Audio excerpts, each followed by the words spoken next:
从座位上站立起来。那敬拜之前呢，我邀请大家，我们一起将我们的心思意念都交托在神的面前。那也许你这礼拜经历了很多事情，你有很多的工作，有很多的课业都还没有完成，但是我们就先把这些事情都放下，就在现在，我们就好好的来敬拜。我们要来好好的享受给神的敬拜，好吗？邀请各位弟兄姐妹，我们一起来敬拜。我们要透过敬拜成为我们的祷告，透过敬拜成为我们的赞美。你准备好赞美我们的神了吗？准备好赞美我们的神了吗？我们一起来敬拜。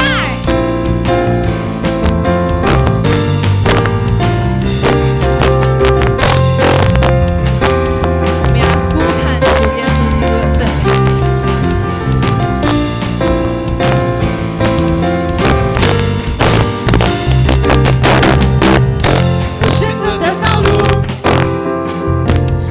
更有意义，因我有主耶稣。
圣洁和公义，尊荣的拯救者，明亮晨曦。天使高声齐颂扬，万物都屈膝来敬拜你，何等奇妙，何等荣耀，超乎万民之上，配得尊崇。何等奇妙，何等荣耀，耶稣我主，超乎万民之上，耶稣。是的，主啊，可你是何等奇妙，何等恩典的神。主啊，你听见这里每一个人的敬拜。耶稣，荣美的救主，复活全能真实，荣耀君王，是羔羊，圣洁和公义，尊荣的拯救者，明亮真实。天使高声齐颂扬，万物都屈膝来敬拜你，何等奇妙，何等荣耀，超乎万民之上，配得尊崇。何等奇妙，何等荣耀，耶稣我主，超乎万民之上，耶稣。这个主，我们要敬拜你。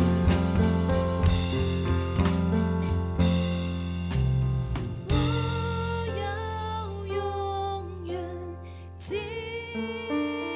拜耶稣，我爱你，耶稣，我爱你。我要永远敬拜耶稣，我爱你，耶稣，我爱。我们大大的来开口。我要永远敬拜耶稣，我爱你，耶稣，我爱你。我要永远敬拜，我要永远敬拜耶稣，我爱，耶稣，我爱你，耶稣，我爱你。我要永远敬拜耶稣，我爱你，耶稣，我爱你。打开你的心，我要永远敬拜耶稣，我爱你，耶稣，我爱你。何等奇妙，何等荣耀，超乎万民之上，配得尊崇。何等奇妙，何等荣耀，耶稣我主，超乎万民之上。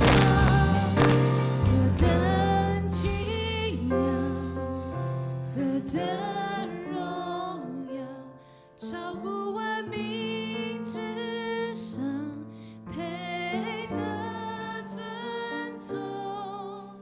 何等奇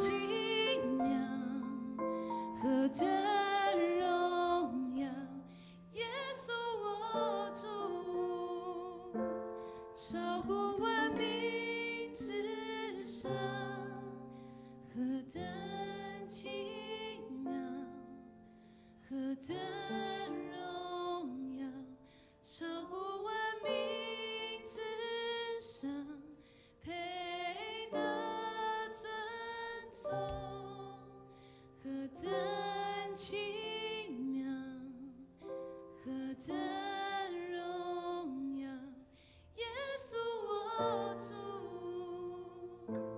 超乎万民之上，耶稣。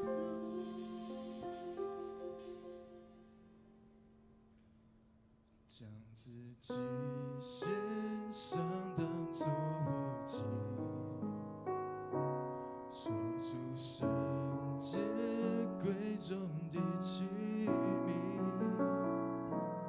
任丰富恩惠必从主浇灌我，使我瓦器里充满莫大能力。自己献上当作活祭，做主圣洁贵重的器皿，你丰富恩惠必从主浇灌我，使我瓦器里充满莫大能力，高举双手赞美你我主，全心全人都给你耶稣，一生一活出荣耀的呼召，勇敢地向着标杆直跑，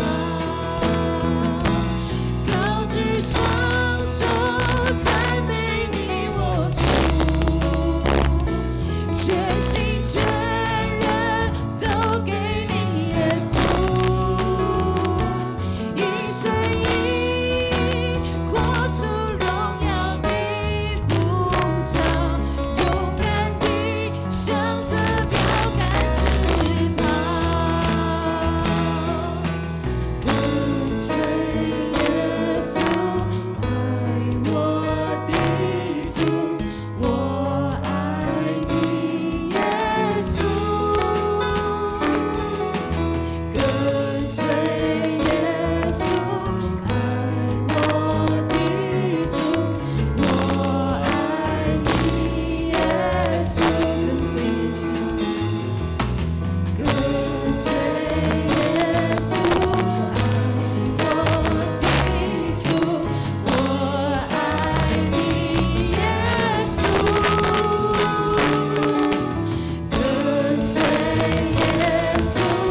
声音，活出荣耀的呼召，勇敢地向着标杆直跑。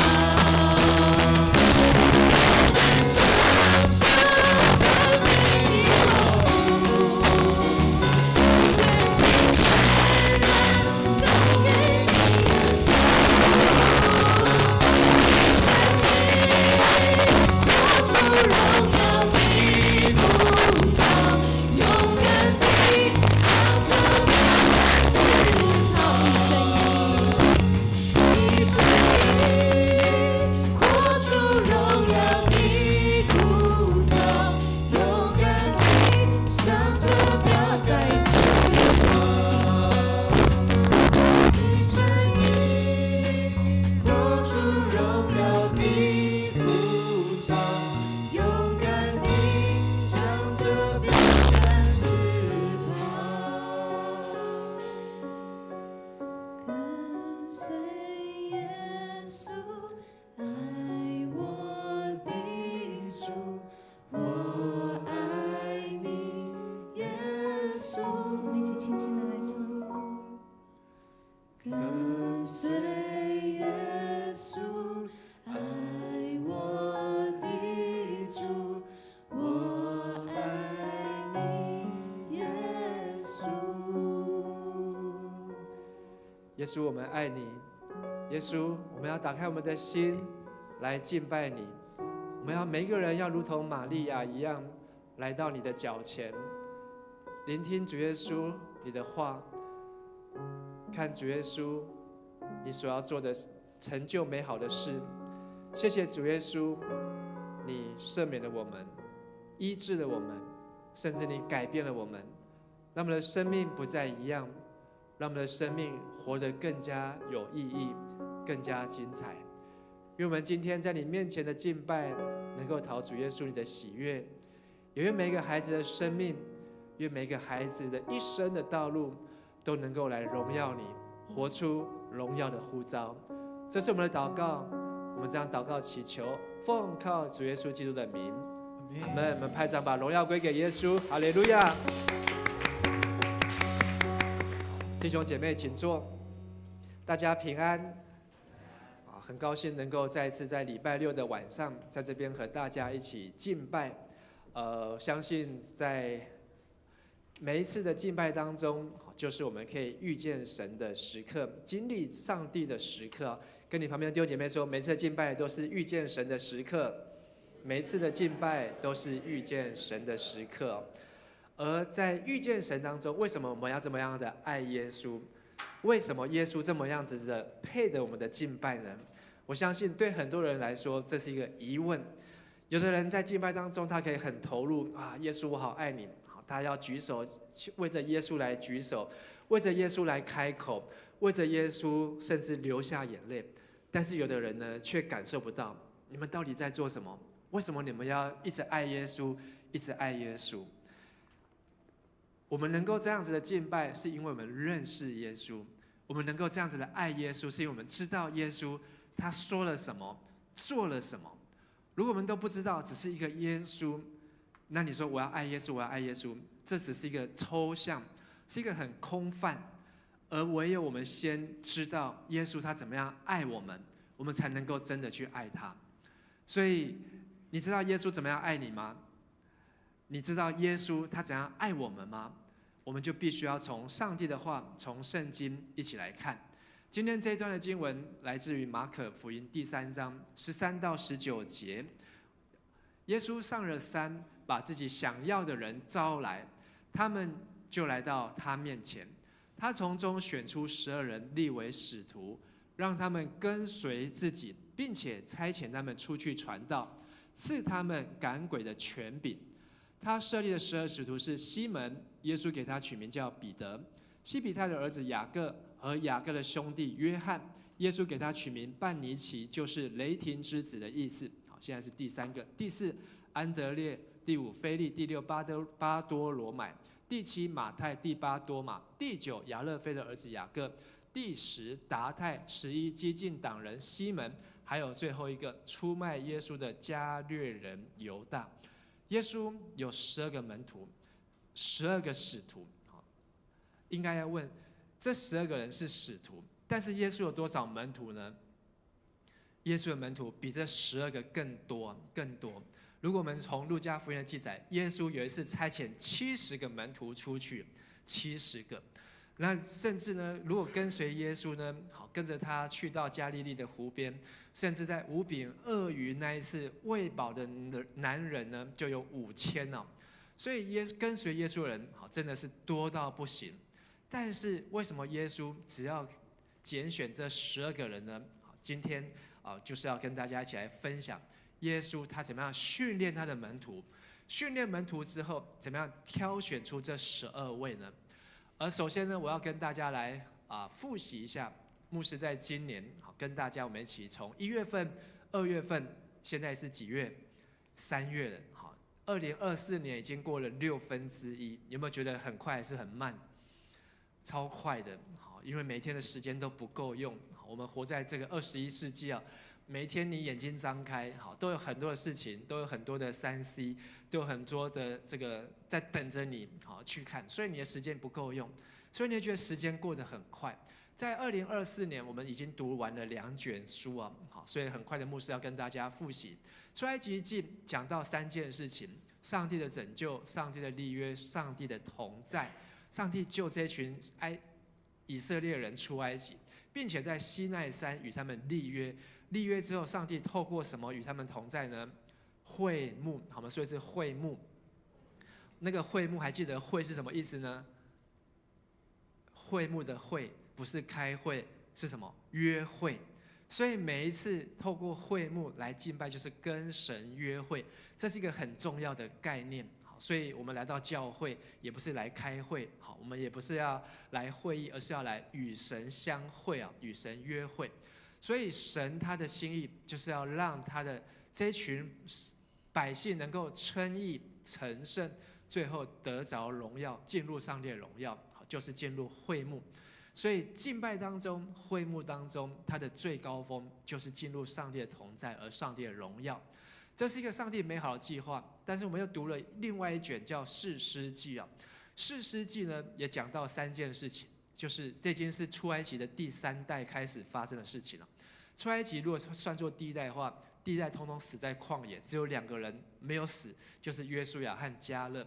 而他们进入迦南地之后，开始带着第2代，第2代都是在旷野出生的，第2代都在旷野出生的。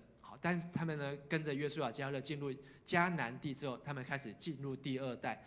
可是他们在进入迦南地之后，开始又继续的生了出了第3代。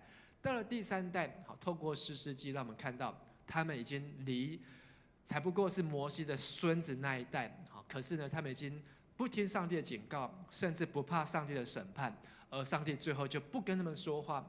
从17章到21章啊。而我们看见上帝说的话，他们听不完全，到最后他们就怎样？完全不听哦，完全不听，是一个非常可怕的心态。就是圣经怎么说，上帝怎么说，耶稣怎么说，我完全不听哦。但是还好，整个旧约在这样子听又不听，听又不听的循环当中，士师记有7次的循环，可是呢，到了整个旧约，无数次这样的循环，但还好，上帝终于差派他的儿子耶稣基督。所以马可福音第1章第1节，就是下面这一句话，我们一起来读：上帝的儿子耶稣基督的福音是这样开始的。如果前面2个月你觉得读旧约很难，读旧约听不懂，读旧约读不完，我们可以从这个月开始，明天开始，马可福音，你可以来看看福音是怎么样开始的。你可以在这接下来1个月当中，我要更爱耶稣，我怎么样透过读完马可福音，可以更爱耶稣啊？这个月的31号就是复活节，今天是几号？今天是3号，对不起，今天是2号，今天是2号。所以还有5个礼拜的时间，我们可以在这5个礼拜当中，可以来透过马可福音。而复活节最重要的事情是做什么？如果问你复活节最重要的事情，如果以前的人呢，可能会说啊，复活节呢就是要唱诗歌，好，要赞美，好，或是呢要拿这个复活蛋。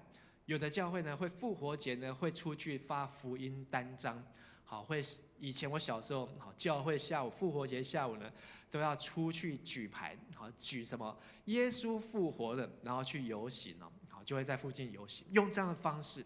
但是呢，随着疫情，好，随着时代，今天这一代的人如何庆祝复活节呢？或是问问你自己，在你的基督徒的生命当中，哪一次的复活节让你印象最深刻？我印象很深刻，就是有一次，那是我在当传道呢，发现南部他们都要做朝阳礼拜，复活节当天早上6点就要去集合，所有的教会，不是所有教会，好几间教会集合在一起。然后那次我们就从柳营去到了新营协同会，然后那天早上呢是刘山牧师，好，因为他的妈妈在那边，所以刘山的妈妈请刘山牧师来主持。早上6点，结果呢一去呢礼拜堂坐不下，还坐到礼拜堂的外面的广场停车的地方，好，朝阳礼拜。那后面是不是不用做礼拜？没有，后面8点的9点的回去各自在做礼拜啊。好，这是勾诈以前的人，好，庆祝复活节。但是我们要怎么庆祝呢？还有29天的时间啊，今天是3月2号，到3月31号，我希望，就算我们教会没有一个庆祝的方式，可是我们在青年牧区当中，在我们周6礼拜当中，我们可以找到一个庆祝耶稣复活的 idea， 好不好？好，我们可以来祷告，耶稣啊，我们要庆祝你的复活，我们可以来做什么呢？我们可以怎么样好好来庆祝这个复活节呢？而庆祝复活节，我觉得一个很棒的礼物就是我们可以读福音书，所以几乎每一年的复活节这段期间，都会读到福音书。去年就是读了约翰福音，好，在前一年就是路加还是马太，好，所以在每一年的这个复活节前，我们都可以读福音。而今年我们要读的是马可福音啊，所以为了帮助大家记忆，所以牧师也是一样用3点式，让大家可以记住马可福音的3个重点。第一个重点就是要介绍上帝的仆人是谁，就是耶稣。为什么耶稣他成为上帝的仆人？而且呢，虽然我们知道他是一个君王，可是呢，马可福音没有提到耶稣在哪里出生呢？只有讲到神的儿子。好，福音的开始是这样开始的，而耶稣的一开始他就已经开始在服侍，在马可福音的笔下。而第2段呢，8章到10章是让我们看到上帝怎么样借着耶稣来彰显，就是上帝与耶稣同在。所以你会读到整卷福音书，4福音书的这个最高峰就是耶稣登山变貌。耶稣他到了凯撒腓立比境内的山上，到山上变貌，所以跟他上去的学生发现耶稣变得不一样，他的身上发光，而且那个光不是外面照进来的，是从里面发出来的。好，你从那个希腊文当中就可以看出，那个光是从耶稣里面发出来的。所以神的彰显，上帝的同在。而第3段呢，11到16章，可以说是耶稣他服事的尾声，他要牺牲，目的呢就是为了要完成上帝的救赎啊。所以马可福音用3句话，好，第1段叫做什么？请大家说一次。第2段，第3段。好，所以这3段呢，好，如果我们抓住之后呢，你再来读马可福音，你就可以更快的知道它的架构。前面呢1到7章是马可福音，看见耶稣他几乎都在北边。好，我们现在的北边，台湾的北边就是台北桃园，好，北北基桃。可是呢，在整个由以色列人他们活动范围的北边就是加利利啊。所以耶稣在北方，好，有的说2年，好，有的说3年，好，但是他大概就是2年到3年的时间，在那边主要的工作就是传道、医病、赶鬼。好，请大家说一次。谢谢。好，所以你在读前面的马可福音、马太、路加，好，约翰比较不一样。约翰福音记载的很特别，它不是记载耶稣做了什么，但是你会看到耶稣在前面的预备的工作，传道、医病、赶鬼。而中部呢大概停留了半年。这个中部也不是真的就在台中哦，它是在约旦河的东边，好，叫做比利亚，在那个地方来回，好，大约6个月的时间。而在这个半年当中，耶稣的重点着重在比喻、讲解、预言，好，就他会用很多的比喻，而且呢，这些比喻有的人听了，大部分人都听不懂，所以耶稣只有对特定的人讲解。甚至耶稣也在这段期间发出了很多的预言，好，包括世界好末日、耶稣再来的预言。而最后呢，这1到11到16章，这6章呢，好，可以说是在南部。所谓的南部呢，就是在耶路撒冷哦，好，耶路撒冷。所以北部是加利利，中部呢是在约旦河东边，好，南部呢是在耶路撒冷。而耶稣在那1周的当中，好，他做了牺牲、受难，还有复活。所以这样就讲马可福音的架构，好，3年、半年、1个礼拜，好，所以耶稣的服事大概是3年半。但是从马可福音我们看不出来那个3年哦，因为他没有记载耶稣的出生，没有记载的很明确，所以有的人说2年。无论如何，我们可以看到马可福音让我们知道耶稣他做了事情，他让一群人，这群人本来是信上帝的，所以我们叫做信徒。可是这群信上帝的人呢，不相信耶稣，有的相信。相信耶稣是神的儿子之后，他们开始跟随耶稣，所以他们就从信徒变成什么徒？门徒，他们就变 disciple， 好，他们就变成门徒。好，门徒的意思就是 follower， 就是跟随耶稣的人。好，耶稣去哪，他们就跟到哪里。好，门徒。但是耶稣的重点不是只有在门徒，他要让这群门徒变成什么？使徒哦。好，所以使徒最后我们刚才读到的经文，12个人，耶稣挑选他们。而这些使徒，其实我们看，他们本来不过是边缘人，有的是在抓鱼的，有的是税吏的，坐在门口在抽税的，有的是在教读圣经的，有的呢，好，可能是在种东西的，好，但是他们本来是社会上的边缘人，可这12个使徒却成为耶稣永远的见证人，好，而且是永远 forever。所以当我们在读马可福音的时候，我们要想的是，他们怎么样从一个边缘人变成耶稣的门徒，还变成使徒。如果我们能够从圣经当中读出这样子的味道的时候，我们在教会的服事眼光想法就会不一样。我们就不会是在一个边缘人的想法，不是会站在外围的想法，而是我要跟耶稣做的，我要跟他做，而且我要当耶稣复活升天之后，我要继续做他的使徒哦。这张表格呢，好，是4卷福音书的对照，好，中间好粉红色是马可福音，好，所以你可以做一个快速的对照。马可福音好，虽然是马可写的，可是马可他怎么写得出来呢？是因为他听了彼得的口述，彼得他一边说，马可他就一边写，所以你在读马可福音，其实你要一个概念。这就是彼得使徒，他是第一手见证人，好，他在见证耶稣那时候那个年代所发生的事情，就好像如果说你听博士牧师有时候呢会讲到以前在周6礼拜的事情、青年礼拜的事情，好，那就是听到我的口述，好，虽然那个时候我们不在，可是因为我的口述，你就可以知道说，哦，那个时候发生了什么样的事情。而陈述的年代是4卷福音书当中最早的，好，说早也没有很早，耶稣都已经复活升天10几年之后，好，12年之后左右，好，才写下了马可福音。所以耶稣升天那12年，好，他们在做什么？好，他们都是忙着出去，你就看使徒行传，他们都在忙着出去传福音，好，出去在布道，好，所以他们出去，好，到各地去服侍，所以他们还没有办法有时间会诊。所以12年之后，好，大概马可福音是最早出现的，接着才是马太，然后路加，最后呢，好，马可福音完成了40年之后啊，才出现了约翰福音。约翰也是12使徒当中，可是他是12使徒当中年纪最小的，活得最久的，而且是12个使徒当中唯一自然死的，其他的11个都不是自然死的。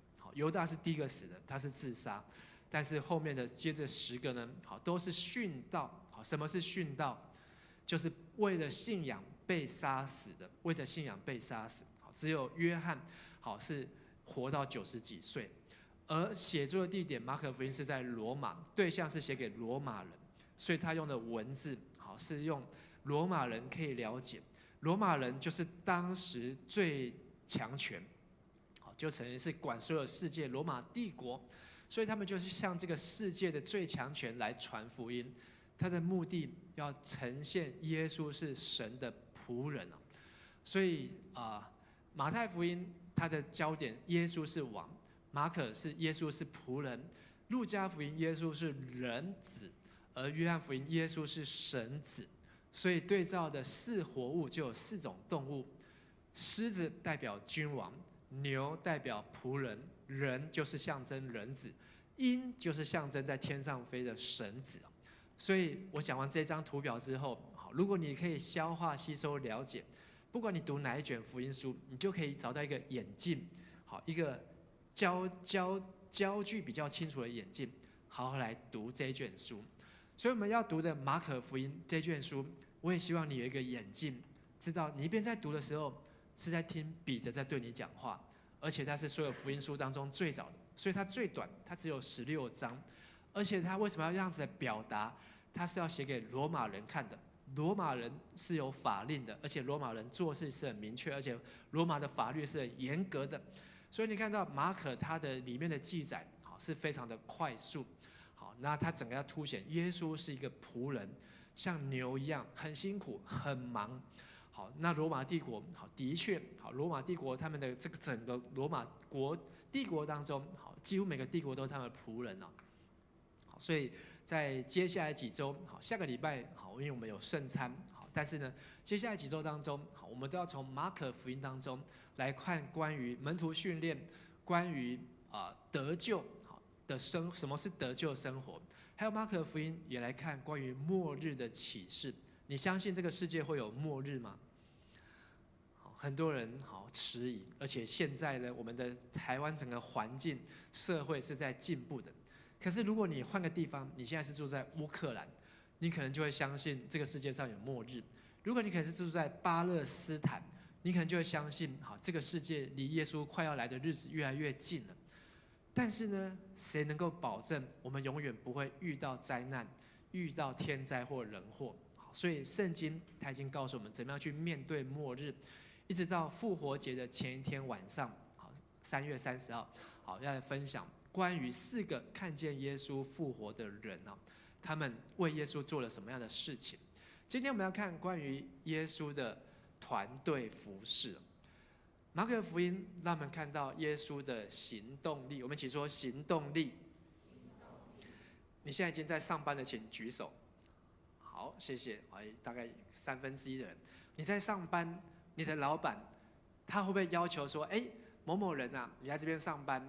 你这个工作呢，好，你爱怎么样，爱做就做，你不做就不要做，好，然后呢都没有时间压力。你在上班当中，老板都不会给你时间压力，有没有这样的老板？好，没有，有人摇头了，好，然后老板一定会交代说，你什么时候要完成，你什么时候要给他，而且没有完成之后怎么样加班，好，不然呢，好，不然就是你要就是要他就要记录几次，好，如果呢再不行的话呢，可能他就要帮你调动你的职务。但是耶稣好，他是一个充满行动力的耶稣。从马可福音的第1章到第7章，你会发现耶稣呢这3年，好，2年到3年，好，在北边加利利的传道呢，他4次去了加利利，3次去了加百农。好，所以我已经帮大家先好重点整理出来。加百农从这个地图你看得到吗？就在加利利海的上面，好，加百农，而那就是彼得的故乡哦。彼得他就是加百农的人，而耶稣呢，他的故乡好在拿撒勒，好，大概在这个地方，在这个地方，好，所以大概有20-30公里远，好，但是耶稣他去到加利利加百农，好，这样来去，好，他花了很多的时间。他这来去的时间，他的目的是什么呢？对不起，他的对象都是这些犹太信徒，就是信上帝的人。所以不管去加利利、去海边、去加百农、去城镇，他都去会堂。会堂就是犹太人聚集的地方，所以他去找这群信上帝的人。那他的目的呢，就是要让这群人听到耶稣的讲道。好，所以你要听耶稣怎么讲道，你就去读马太福音，从第5章读到第7章，就是耶稣的登山宝训。这是很重要的。耶稣把旧约到新约，就透过登山宝训。我们说登山宝训，把整个旧约要讲的，经过登山宝训之后，新约就定下来了。所以旧约是要以牙还牙，以眼还眼；新约变成你要爱仇敌，爱邻舍，要爱人如己。所以你可以去了解登山宝训的意义，就是从旧约变成新约。而这群人听完耶稣的讲道之后，他们没有改变他们的信仰，他们也没有违背他们的信仰。我还是信上帝的。可是呢，我现在看出来了，上帝透过耶稣来对我们说话。所以呢，我们要继续听耶稣，才可以继续听上帝对我们说话。所以就 follow 耶稣，成为门徒。而这群的门徒的最后结果，在这3年当中，其实不到3年，很快，耶稣他就挑选了12个使徒，让这12个使徒带着使命去扮演小耶稣的工作，就是耶稣所讲的，他们要讲；耶稣所教的，他们也要教；耶稣所做的传道、医病、赶鬼，他们也要做。这12个使徒，而且他们是两个一起出去。我们看到耶稣他的行动力来来去去，而且他锁定目标。所以我们在教会当中也要学习耶稣的行动力，而不是说在这边闲没有事情做。当我们闲没事做的时候，我们就会看不见我们能够为耶稣做什么事情。第二个，耶稣让我们看到，在马可福音彼得的口中，他所认识的耶稣是一个不张扬的神仆。什么是不张扬的神仆呢？从几件事情，我有去记录从第1章一直到第8章，耶稣大概有7次说不要告诉别人，他做了什么，他干了什么，他都告诉他们不可以说出来。第一个对象，污灵这些鬼，一看到耶稣来了，说你是神的儿子，耶稣说点点，不许说话，不许鬼说话。还有一群人，这一群人呢，他们在看热闹，来凑热闹，围在耶稣的前面。但是耶稣对比喻他们讲，耶稣呢故意讲比喻，不让全部人知道。还有呢，一群拉比，这一群拉比呢，就是他们旧约很会读，旧约圣经都会倒背如流。可是他们用旧约圣经要来试探耶稣考耶稣。但是耶稣呢，他很低调，不张扬，不进入试探。为什么耶稣要这样子做呢？因为耶稣不许鬼说话，就是要赶鬼。耶稣要赶鬼，而耶稣不让观众知道，用比喻。为什么要用比喻呢？你读马可福音的时候就会知道，这是以赛亚就说了，上帝要让他们心发沉，耳朵蒙了脂油，以免他们听见，然后明白，他们就回转过来，上帝就接纳他们，医治他们。所以每一次耶稣讲道，就只有2种结果，就是登山宝训的第7章，一个就是聪明的人听到会去行，另外一个是听了却不去行。为什么不去行？可能他听不懂，或是他听不清楚，或是他听了就忘记，但是就是只有这样的结果。所以每一次读圣经也会只有这2种结果，一个是你真的读懂了，得到东西了，然后呢你会去做；另外一个结果就是你读了，可是读不到东西，或是你读到东西却没有去做，就是另外一个结果，就是把房子盖在沙土上。所以耶稣用比喻，但是有的人会继续问耶稣，他就明白那个比喻，当他去思想，当他去改变他的想法，这就是圣经说的 U-turn， 改变他的想法，他就悔改，然后呢他就被医治了。而这一群试探耶稣的法利赛人，耶稣都怎么做呢？好，耶稣的做法值得我们学习。他会反问他们，他会另外出一个问题来问他们：你先回答我，好，我才告诉你。你如果回答不出来，我就不告诉你。所以耶稣好，他常常用这样的反问，让这些法利赛人或是经学士非常的生气，好，更小登羞气啊，好，就是他们居然问不倒耶稣，而且还被耶稣问倒了。所以你看到耶稣的低调，好，其实是在保护自己，也在保护他的服事。有时候耶稣他没有拿着旗子，我是上帝的儿子，然后敲锣打鼓，我是上帝差派来的，将来要审判这世界的，你们要悔改，要信我，不悔改不信我耶稣，好，你们就要下地狱。你有没有看过耶稣传福音是这样子做过？从来没有。但是你有没有看过有人这样子传福音介绍耶稣？好，以前小时候就是会贴在电线杆啊，这个信者得永生，不信者好就是要下地狱啊。好，然后呢，甚至呢会举着牌子啊，要悔改啊，好怎么样？所以当我们看见耶稣他怎么样来见证他自己的时候，见证他是神儿子的时候，我们也要去学习。好，耶稣他却没有用这些的方法。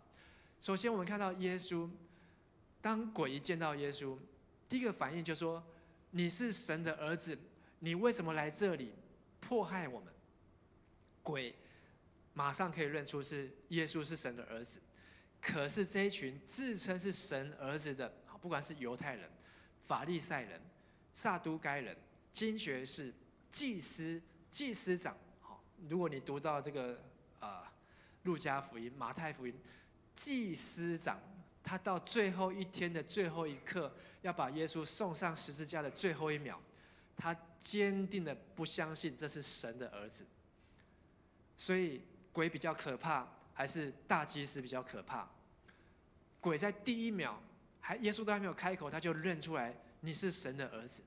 可是这个大祭司长，到最后一天、最后一刻、最后一秒，他还打死不相信那是神的儿子。一直到那一天，耶稣下午3点被钉在十字架，断气的时候，圣殿的布幔从上到下裂开，他那个时候他才吓到。哇，我们到底干了什么事情？好，这个耶稣到底是谁啊？罪人反而却认不出来。所以当我们在读圣经的时候，读马可福音的时候，你可以去读读看，你从哪边读到什么时候，你就认出耶稣是神的儿子。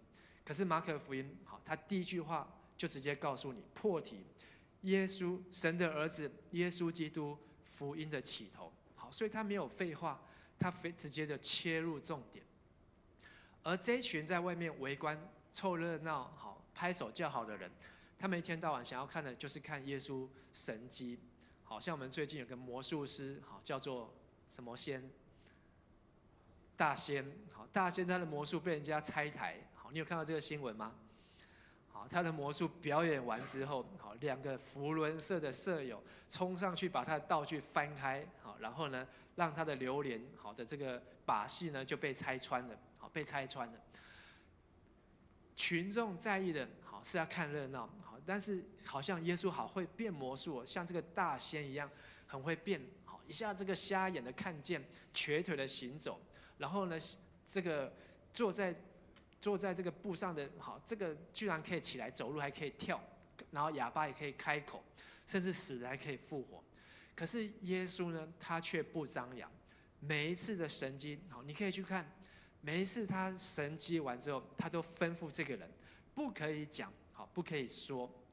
有一次真的有一个人说了，好，在约翰福音第4章，就一个人他就去说了，好，对不起，不是约翰福音，使徒行传，好，瘸腿的，好，他说出来，好，结果呢就引来了使徒的杀身之祸。所以耶稣他知道，当他还没有完成他的任务，他必须要低调。所以你会看到更多的是耶稣吩咐他们不可以讲，而且吩咐他们要安静，吩咐他们要避静哦，好，避静就是要避开人潮，然后到安静的地方。很多时候就是坐船，搭到加利利海的对面去啊。而法利赛人他们一直要得到耶稣的把柄，可是耶稣好却懂得怎么样隐藏他自己啊。所以整个马可福音你会一路读，从第1章一直读到第13章第9节，你要读到这么后面，这个第13章已经是耶稣他都快要进耶路撒冷，你才看到耶稣要他的门徒公开为他做见证。所以前面这几乎是3年半的时间，耶稣他都是默默的、低调的，好一站一站的，好去完成他所要完成的任务。好，所以呢，为什么耶稣要这样做？我希望你们在读经的时候可以去思考、去思想、去记录、去发现。而耶稣他的团队服事就是边做边带，他不是先设一个学校，然后呢印报名表，然后大家来考试，考上之后呢，然后他再来评选，好，评选那个分数最高的12个当他的使徒，而是他自己也做，然后他也一群人做，做了一阵子之后呢，他才带了这一群12个人。所以我也帮大家列出来7个步骤，从这个边缘人怎么样成为使徒。第一个呼召，在1章；第二个，耶稣跟他们一起服侍；第1章，耶稣跟他们一起传道。接下来第3章，我们今天读的经文，耶稣就设立了这12个使徒。然后呢，第4章看到耶稣就教导他们，第4章，耶稣也责备他们，当他们没有信心的时候，而最后到了第6章，耶稣才差遣这12个使徒出去。好，所以有这7个过程，好，或许8个9个，好，但是呢，至少有这7个过程，这12个使徒他们在第3章就已经被拣选出来了。可是他们到第6章，耶稣才让他们放手，让他们出去传福音。所以耶稣是带着他们一起做。而这7件事情呢，好，今天我们在教会可以怎么样做呢？好，我把它翻译好成白话。你可以问要不要一起上教会，然后呢就是呼召他，然后呢问他要不要一起当招待，就是邀他一起来服侍。接着呢，你可以问他要不要一起读圣经，这就是一起在传道。设立你要怎么问呢？你要问他要不要一起来当同工，好，就是在设立他。那你要怎么教导他呢？你要问他要不要一起来做门徒。那你要怎么责备他？滚开，出去。好，你看问他要不要一起求进步。好，而最后怎么差遣他？要不要一起传福音？把它翻成现在我们的在教会使用的语言，就是邀他来教会，邀他来招待，邀他开始读圣经，邀他来同工，邀他来做门徒，邀他传福音。我才请问一下，你在迦南教会有人邀你一起当招待的，请举手。好，很多的人，好，请放下。那有人邀你一起来读圣经的，请举手。好，少了一些，好，谢谢。有人邀你一起来传福音的，举手。又再少一些些，好 ，OK， 谢谢。所以表示说，很多的人，可是这个人会越来越少，越来越少。耶稣他要门徒训练，他也是有一个方向，他也是有一个进程。今天这个人要给他在公司里面升官、升职、升级、升薪水，也是要让他达到这样的目的。我们在教会当中的门徒训练，也要注意这些，就是不是只有他来教会越久，或是说因为他选上了执事，他选上了长老，而是真的他生命有被操练，真的有在成熟和进步。最后我要跟大家分享的，就是上帝的仆人，他的目标非常明确。所以马可福音你读耶稣，你会发现一个字出现40次哦，40次或41次，那个字呢叫做立即，好，立即，好 ，immediately， 好，立刻 ，right now， 马上。你会发现这个字居然在马可福音出现40次，但是其他的马太没有，路加没有，约翰没有，却4福音书里面只有马可福音，在彼得的脑袋里面，他所认识的耶稣是一个做事情非常明快、明确，而且是立刻、马上、立即。好，所以你在读的时候呢，你可以去算算看，好，总共有几次。耶稣他就立刻去到，立即就来到，立刻马上，这样子的形容呢，表示耶稣他是一个没有在浪费生命、浪费时间，而且他是一个非常明确，因为他知道他要做什么。所以耶稣的服事有很高的效率啊，他只有花3年半的时间传道，3年半传道完之后呢，到今天还继续在传道，传了快要2000年了。如果按照圣经的年历，我们大概再过几十年，圣经就要满2000，耶稣的传道出生就要满2000年了。好，所以你们都有机会遇到耶稣出生满2000年的时候。这2000年来，一个公司要维系100年，那要花多久时间去建立流程、建立制度，要永续经营？耶稣只有花3年半的时间就做到，而且我相信在2000年，就是4000年后，如果耶稣没有来，这个教会、这个福音还是会继续在。所以他的目标明确，让效率非常的高。我们可以看3件事情，就是服事的节奏。我们一起说服事的节奏。好，刚才龙贤在弹琴，好这个木轩在打鼓，好，他们在弹琴打鼓的时候也会有一个节奏。这个节奏就是什么时候要快，什么时候要慢。你读马可福音的时候，你可以看，我们刚才说耶稣有40次以上的快，立刻马上，但是耶稣可能也会有他慢下来的时候，不是今天一定要做的时候，不是马上要做的时候。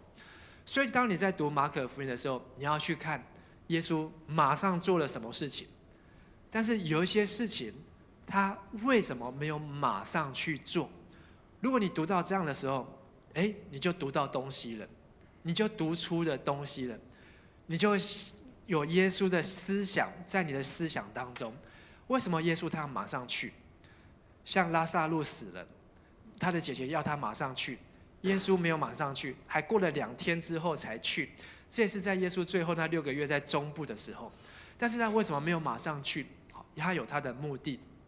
所以我们的服事也是一样，我们的服事也要有一个节奏，什么时候要快，但什么时候要慢。好，一年4季当中，什么时候服事节奏要快，要很紧迫，什么时候的服事节奏可以慢。好，所以一年12个月当中，什么时候你觉得要最快？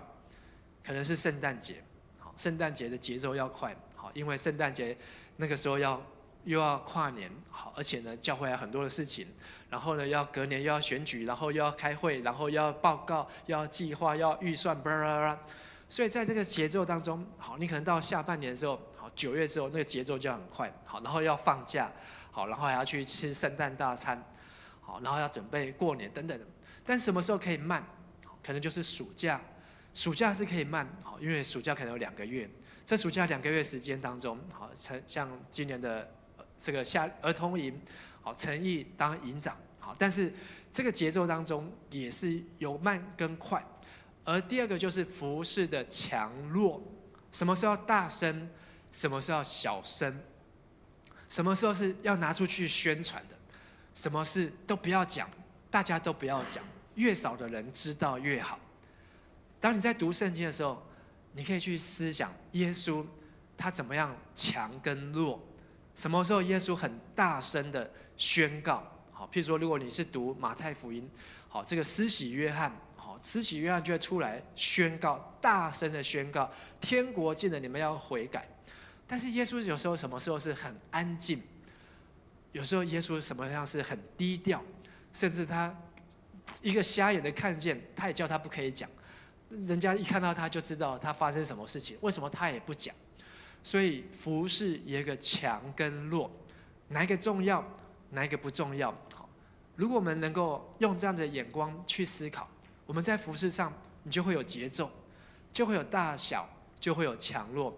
还有第3个就是服事的对象，你这首歌你要唱给谁听，你要弹给谁听，你写这首歌要写给谁听，对象 who 是谁，而那个谁他是做什么，他在做什么 what， 还有那个谁他在哪里，然后我要什么时候去接触那个人 when， 如何去接触他 how。 服事的对象，耶稣的服事它有户。你会读到一段很特别，耶稣去到一个地方叫做低加坡里。耶稣去到那个地方只做一件事情，就是去找一个疯子，找那个疯子做什么？把那个疯子身上的鬼通通赶出去。那个身上的鬼，他说他是群，结果呢赶出去之后呢，身上的鬼跳到2000只猪的身上去。那2000只猪知道这个故事吗？从悬崖上面怎样，通通跳下去了，罪还死了，然后耶稣又回去了。为什么耶稣要干这个事情？他大老远坐船从加利利的西北边来到了东南边，真的来到对岸，就做了这个事情之后，完了之后又回去。他在想什么？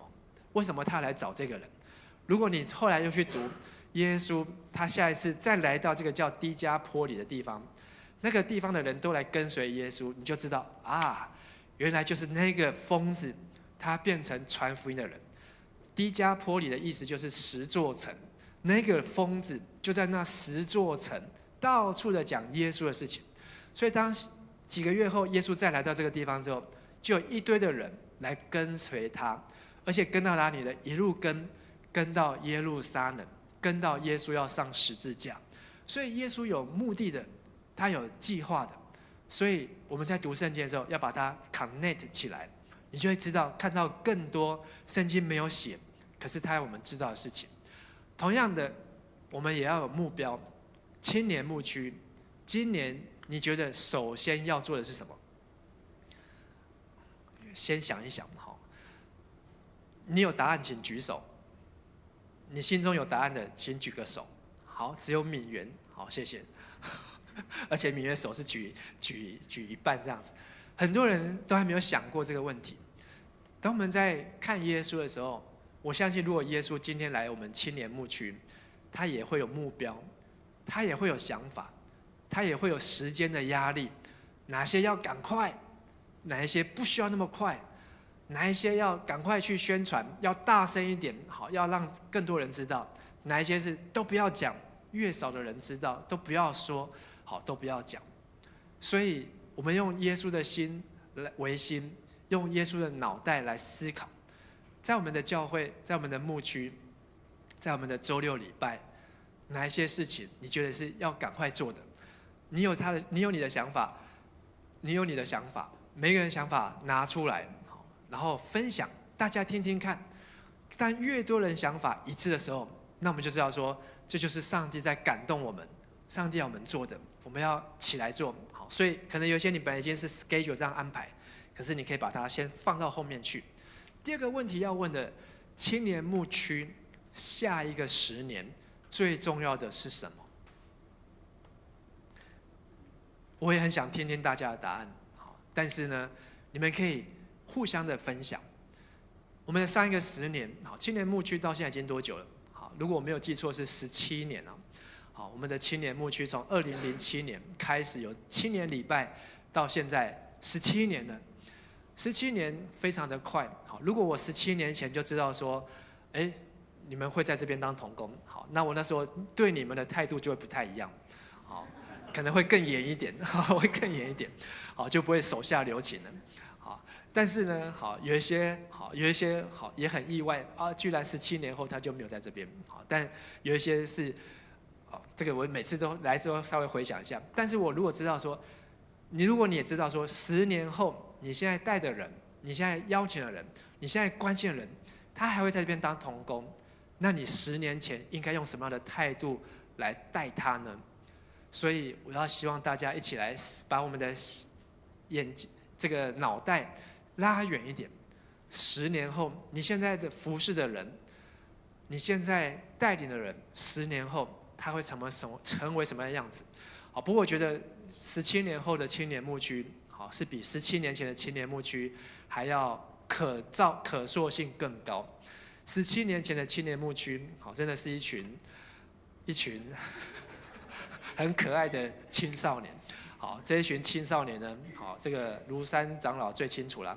好，就他们整天呢学青团契。好，他们在一起的时候呢，就是喜欢拉嘞，喜欢哈拉，然后呢，他们就是喜欢在礼拜六晚上聚会，然后一定喜欢在6楼的那个地方，就是喜欢在玩同样的游戏，做同样的事情，然后见同样一群人。只要有新的人来呢，好，就是会很困扰。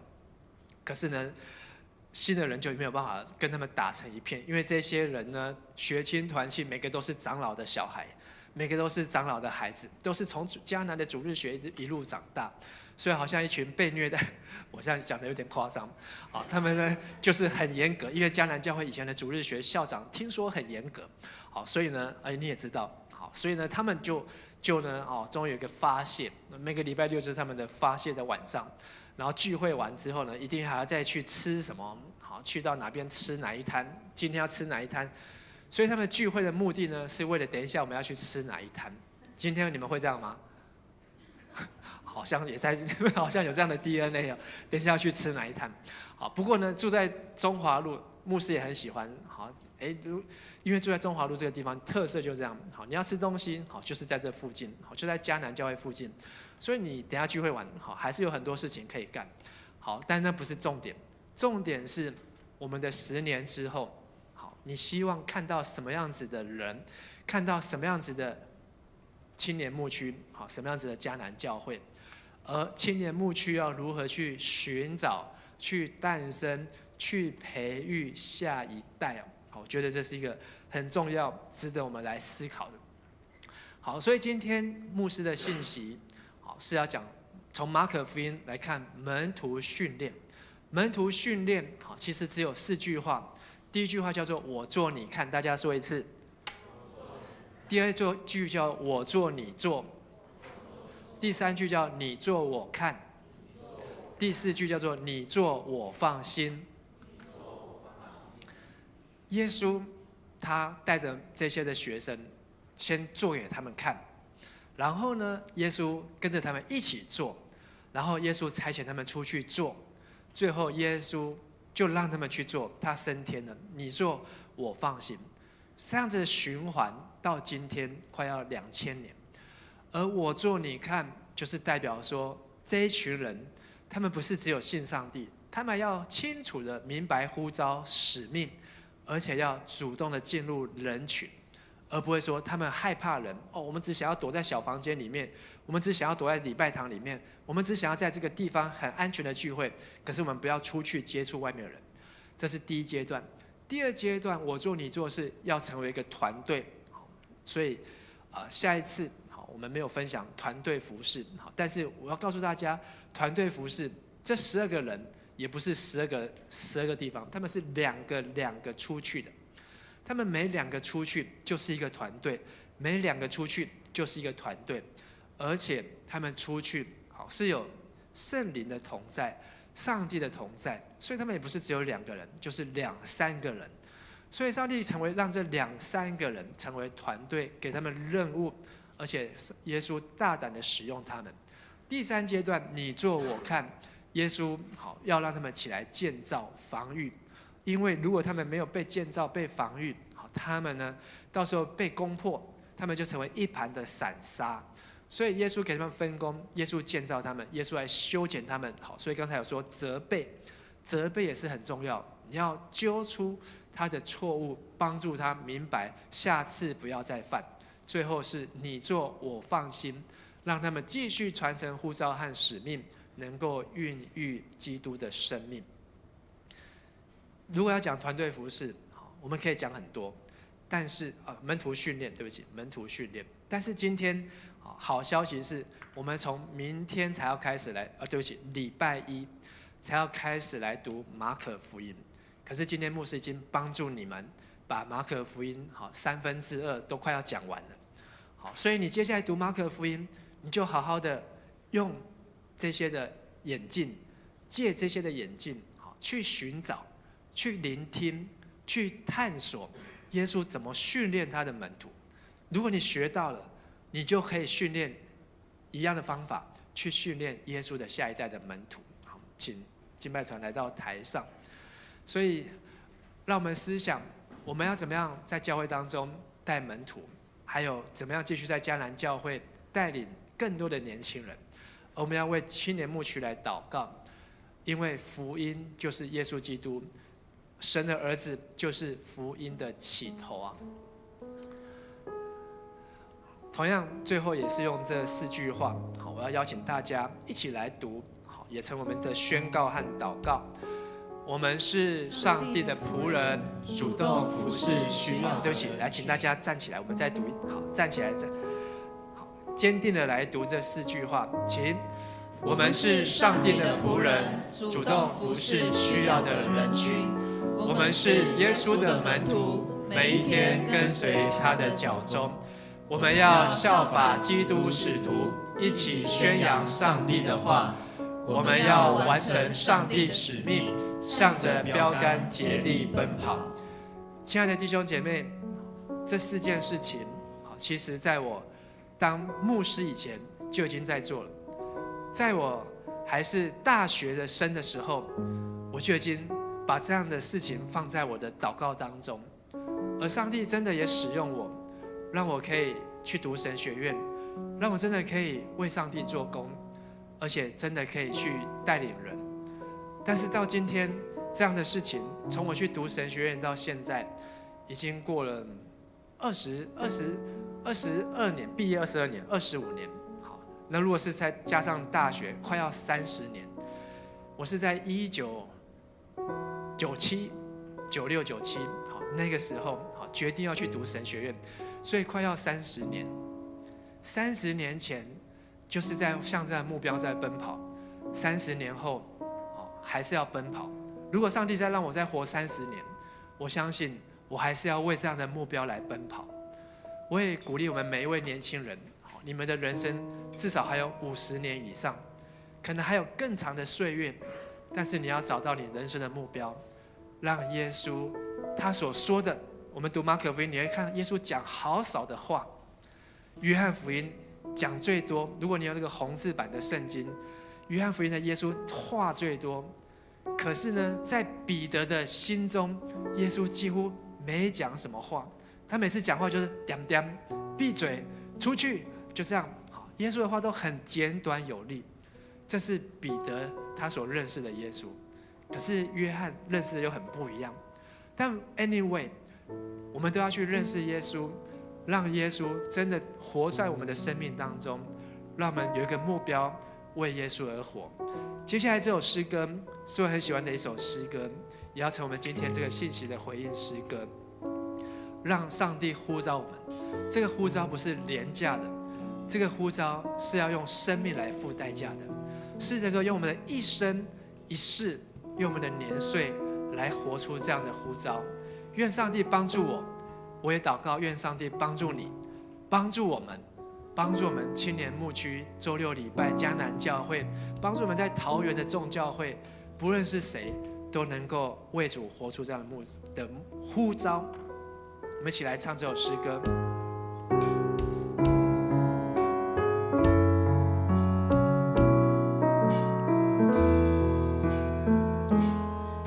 自己献上当作活祭，做主圣洁贵重的器皿，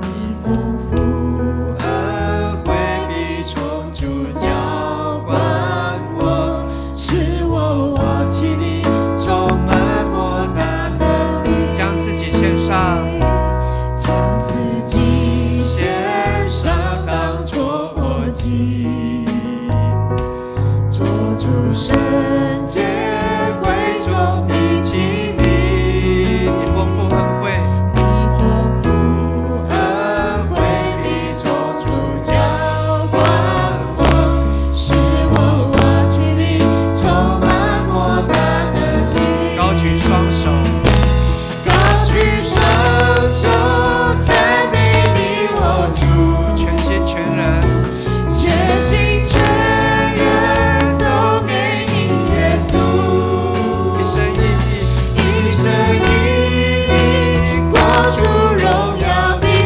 呼召，勇敢地向着标杆直跑。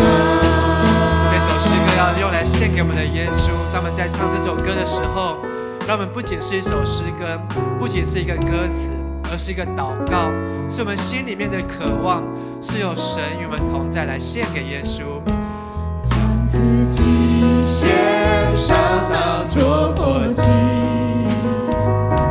做出圣洁贵重的器皿。你丰富恩惠必从主浇灌我，使我瓦器里充满莫大的力。高举双手，高举双手赞美你，我主，全心全人，全心全人都给你耶稣，一生一意活出，一生一意活出荣耀的呼召，勇敢地向着标杆直跑。高举双手，高举双手赞美你，我主，耶稣我赞美你，全心全人都给你耶稣，一生一意活出荣耀的呼召，勇敢地向着标杆直跑。跟随耶稣，跟随耶稣，爱我的主，我爱你，耶稣。跟随耶稣，跟随耶稣，爱我的主，我爱你，耶稣。跟随耶稣，跟随。跟随耶稣，爱我的主，我爱你，耶稣，耶稣。跟随耶稣，爱我的主，我爱你，耶稣。高举双手，高举双手赞美你，我主，全心全人，全心全人都给你耶稣，一生一意活出荣耀的呼召，勇敢地向着标杆直跑。高举双手，高举双手赞美你，我主，全心全心全人都给你耶稣，一生一意活出荣耀的呼召，勇敢地向着标杆直跑。一生一意，一生一意活出荣耀的呼召，勇敢地向着标杆直跑。什么是跟随？跟随就是不能够离开，不离不弃。亲爱的弟兄姐妹，你要怎么样才能够不离开耶稣？很简单，每一天打开圣经，读耶稣的话，就是跟随耶稣。每一天花时间听耶稣说了什么话，花时间看耶稣做了什么事，花时间思想耶稣他如何的付上代价，就是跟随耶稣。当你养成这样的习惯，当你有这样跟随的态度，当你有这样跟随的生命，你就是耶稣的门徒。你一辈子都在跟随耶稣，不管是20年、40年、更长的时间，你永远都在跟随耶稣。求主耶稣帮助我们，让我们每一天立定心志来跟随他，不要忘了他，不要忘记他说什么，不要忘记他做什么，让我们好好的看他说什么，看他做什么。求主耶稣帮助我们。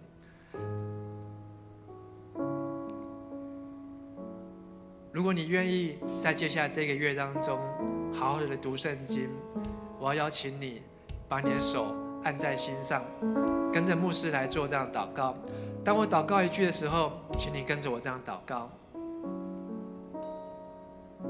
亲爱的主耶稣，亲爱的主耶稣，孩子感谢你，孩子感谢你，让我可以听见你的话，让我可以听见你的话，看见你所做的事情，看见你所做的事情，也让我知道你所做的一切也让我知道你所做的一切是为了爱世上的每一个人，是为了爱世上的每一个人，拯救灵魂。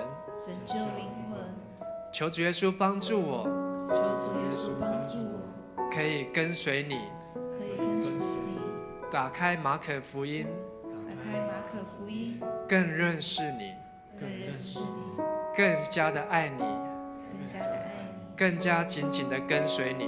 更加紧紧的跟随你。祝福我在接下来这个月当中，祝福我在接下来的这个月当中，每一天与主相遇，每一天与主相遇，在3月31号复活节那一天，在3月31号复活节的那天，让我的心完全遇见耶稣，让我的心完全遇见耶稣，看见复活的主，看见复活的主，领受复活的生命。领受复活的生命。我的生命要不再一样，我的生命要不再一样，要成为耶稣基督的门徒，要成为耶稣基督的门徒，成为主贵重的器皿，成为主贵重的器皿，一生跟随你。一生跟随。求你听孩子的祷告，求你听孩子的祷告，奉主耶稣的名求，奉主耶稣的名求。阿门。高举双手，高举双手，赞美你我主，全心全人都给你耶稣，一生一意，一生一意活出荣耀的护照，勇敢地向着标杆直跑，一生一意，一生一意活出荣耀的护照，勇敢地向着标杆直跑。拍掌，把荣耀归给耶稣。哈利路亚，哈利路亚。弟兄姐妹，在你要坐下以前，跟你旁边的人说，我们要向着标杆来直跑。我们要向着标杆来直跑。奉献是基督徒感恩的表现，也是一种感动，是出于甘心乐意，请坐。也是一种行动，为主圣工所用。那这个时候，我们一起来奉献。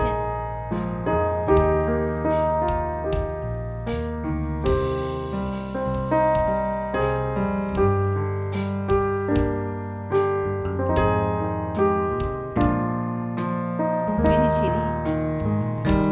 我心切切渴慕你主，我要紧紧跟随你，你恩典与慈爱永无止息，你心事直到永远。我望我的身影，你奇妙生命，献上我的赞美。耶稣，主耶稣，就用我一生。耶稣，主耶稣，就用我一生。亲爱的上帝，感谢你，感谢你再次聚集孩子们来到你的殿中，我们一起敬拜你，一起祷告你，一起领受神的话语。感谢你透过牧师的口提醒我们接下来如何透过马可福音看见，如何学像耶稣，跟随耶稣，能够来成为神的门徒。我们献上我们的金钱以及才能还有时间，作为你圣工所用，愿你来悦纳。我们这样祷告，奉靠耶稣基督的名。阿阿门。好，让我们继续透过敬拜来赞美我们的神，我们一起拍手。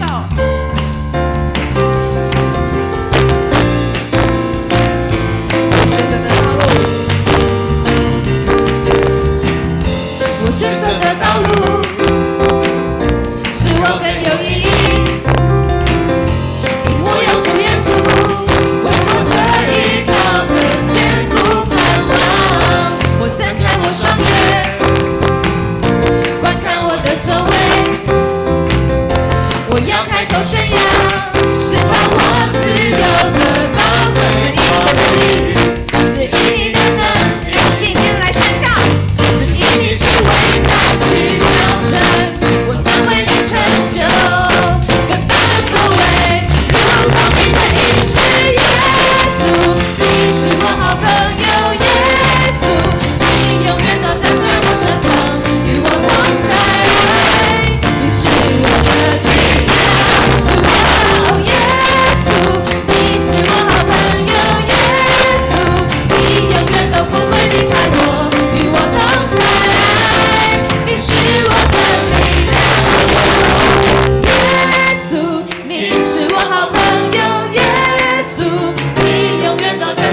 我同在，你是我的力量。哇，耶稣，你是我好朋友，耶稣，你永远都不会离开我，与我同在，你是我的力量。耶稣，你是我好朋友，耶稣，你永远都站在我身旁，与我同在，你是我的力量。耶稣，你是我好朋友，耶稣，你永远都不会离开我，与我同在，你是我的力量，你是我朋友，永远都在我身旁，你是我朋友，从今直到永远，你是我朋友，永远都在我身旁，你是我从今直到永远，从今直到永远。大家把荣耀归给耶稣，哈利路亚，哈利路亚，哈利路亚！再次拍掌，把荣耀归给耶稣，哈利路亚，哈利路亚！耶稣，我们赞美你，我们谢谢你，因为你这样的爱我们，你这样的服侍人群，你这样子愿意舍身献上自己的生命。主啊，我们的生命，我们的心被主耶稣所触摸。愿你今天晚上的话语，愿你接下来每一天对我们所说的话，都要成我们脚前的灯，路上的光，使我们每一个人的生命在今年的复活节当中，要跟着耶稣一起复活，使我们的生命要不再一样，使我们的生命可以从里面发出光来，照亮四周围的黑暗。愿主耶稣基督的恩惠、天父上帝的慈爱、圣灵的帮助、圣灵的感动，还有圣灵带领你们读的每一句话，都要成为你们脚前的灯，路上的光，从今天起直到永永远远。阿们。再次拍掌，把荣耀归给耶稣。哈利路亚，哈利路亚。各位弟兄姐妹，请坐。大家平安。平安。我是婕妤，好像很久没有消息报告了。好，那想要问一下，有没有今天第一次来到我们当中的新朋友？没有，好，没关系。哦，有吗？哦，没有。好，我们现在呢来行个平安礼，跟你前后左右的人说，看到你真好。哦，还有我们很久没有来到我们当中的永恩跟杰轩，欢迎他们。每个礼拜都要看到你们哦。没有。好，接下来是我们的生日助学金，2月18号就开始接受报名了，然后请在3月24号以前将你的成绩单以及申请单交出来，交到那个办公室这样子。那好好把握这个时间哦，因为你们现在还是学生，不是学生的话就没有了。好，在明天3月3号，教会会有第2次的圣礼典。那青年牧区的部分是下周6礼拜3月9号会举行圣礼典，所以请预备心出席。哇，我们要来打扫了耶，好开心哦！下个礼拜3月9号，我们的礼拜后的小组时间，我们就是内容就是一起来打扫教会。那青年牧区负责的地方就是8楼，还有牧师馆哦。那提前跟大家说呢，就不是为了要让大家先请假，是希望大家呢都一起穿着适合打扫的衣服，然后适合活动的衣服。然后有没有看一个重点？打扫后共同享用宵夜，跟你旁边说宵夜很重要。打扫更重要，但是不能只参加宵夜的部分哦。好，再来是3月16号的9点到4点有陈牧师的信徒讲座，这个主题是3个远离：远离破产，远离安宁病房，远离外籍看护，一个畅通的天堂大门，非常重要，好像是每个人的人生都会遇到的课题。所以呢，3月14号以前要完成报名哦。欢迎大家尽量参加，然后有公餐。好，再来是请大家拿出手机，然后看一下你们行事历。3月23号跟3月30号，本来我们投影训练只有1天，但是因为我们最近呢研究了一个很好用的程式，叫做 Pro Presenter。那我们之后呢可能会用这个程式来放取代现在的那个敬拜的 PPT 的部分，所以我们改成这2天的早上9点到12点，那也会提供午餐。那要参加的人呢，请你当天要记得携带笔电，然后事先下载好这个 For Presenter 的免付费版本，然后还可以找我报名哦。好，那讲师是谁呢？讲师就是新媒体组的晨曦。好，我们一起研究那个投影软体。那上次那个投影那个同工训练的时候，我记得晨曦说那个结余服侍的时候很严格。其实呢，我跟晨曦都很 nice， 但是呢，希望大家服侍要用心，看这样子，服侍要用心，事工要专精，我们一起进步好吗？大家都可以变得跟他一样，看起来很专业。好，哇，再来是我们今年的青年牧区退休会，时间在6月9号到10号，一样拿出你们的行事历，然后现在还可以报名哦。我们是要去懒人露营，但是只有露营而已吗？跟你旁边说没那么无聊，我们会设计很多有趣的活动，所以大家赶快参加。这个是端午连假的其中2天哦。3月10号以前报名，因为我们要订那个露营的营地。好，接下来是我们的小组时间，直撞在新堂的那个亲子室，然后嘉青在舞台前面，然后去找你们的小组长。好，我们彼此欢迎，彼此问候，谢谢大家。